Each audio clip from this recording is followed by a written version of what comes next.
This is Michael Arditti. My new novel, The Anointed, about the biblical King David and his three wives, Michal, Abigail and Bathsheba, is to be published on the 23rd of April. This extract is from the opening pages in which the young Princess Michal first encounters David.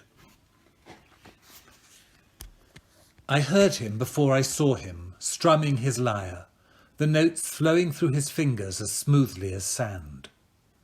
Merab and I listened from the safety of the courtyard. Mother had forbidden us to enter father's chamber when he was possessed by the evil spirit. Unsure what an evil spirit was, I pictured a Philistine god with a long, scaly tail who could be caught as easily as a carp in the Sea of Chinnereth. So I waited until Mother's back was turned and crept up to the chamber to find father cowering in the corner, gnawing his hand, his eyes fixed on the empty air as if he could see something more dreadful than anyone had seen before. I was 14 years old and terrified. I ran downstairs where Mother shook me as if I were the one possessed, before pressing me to her breast and assuring me that in time such spirits grew restless and moved on. But whereas ordinary men could afford to wait, a king had to resume his responsibilities. She did all that she could to hasten the process, wrapping bandages soaked in rose water round his brow, and brewing him potions of hyssop, aloes and myrrh. She even sought out one of the sorceresses whom father had outlawed, promising that if she restored him to health, she would be free once again to practice her magic. But whether through incompetence or malice, she failed. Then, as if to prove that he hadn't deserted him, the Lord showed a way forward. One morning, while he was pacing his chamber, father heard two Ammonite bondwomen singing a song of home. My brother Jonathan, who was with him, described him standing stock still, his face relaxing as if he'd taken off a helmet. Jonathan immediately summoned the women and ordered them to repeat their song. At first father listened calmly, but all at once his mood changed.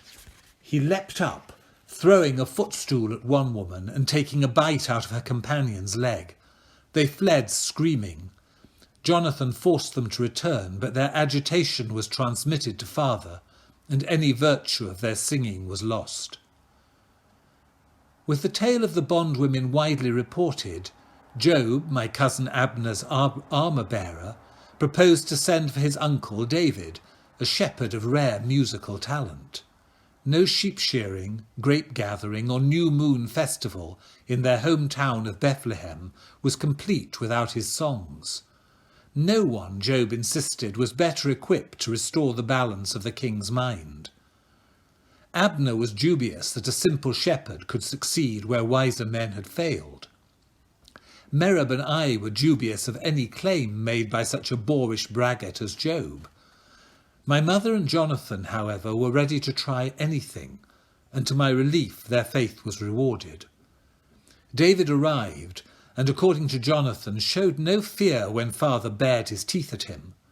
The moment he began to play, the colour returned to father's cheeks, like a sunburst after a storm. This time, moreover, the recovery lasted. After 3 days he was deemed to be well enough to greet the household. Abner trimmed his beard, since he was not yet trusted with a razor.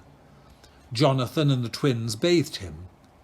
Mother brought him sweet fragrances and fresh linen. With Merab and our youngest brother Ishbaal, I was one of the first to be allowed to see him. Sitting straight-backed on his couch and wearing his crown, he beckoned us forward. Merab and I moved to kiss him, but Ishbaal, who at 10 was too old for such silliness, shrank back at the door. Jonathan took his hand and led him to father, who patted his head as if he'd returned from routing the Philistines, rather than grappling with an evil spirit in a world known only to himself. I stole a glance across the chamber at the musician, who stood, gaze lowered and clutching his lyre like a shield. To my astonishment, he was a young man, only 2 or 3 years older than me, although I brushed aside the comparison. For all the boyish purity of his voice, I had expected any uncle of Job's to be middle-aged. As soon as we returned downstairs, I resolved to address the anomaly, seeking out Job in the gatehouse, where he was regaling the guard with his role in David's triumph. He greeted me with a mockingly obsequious bow and asked how he might be of service, in a tone that made the offer sound like a threat.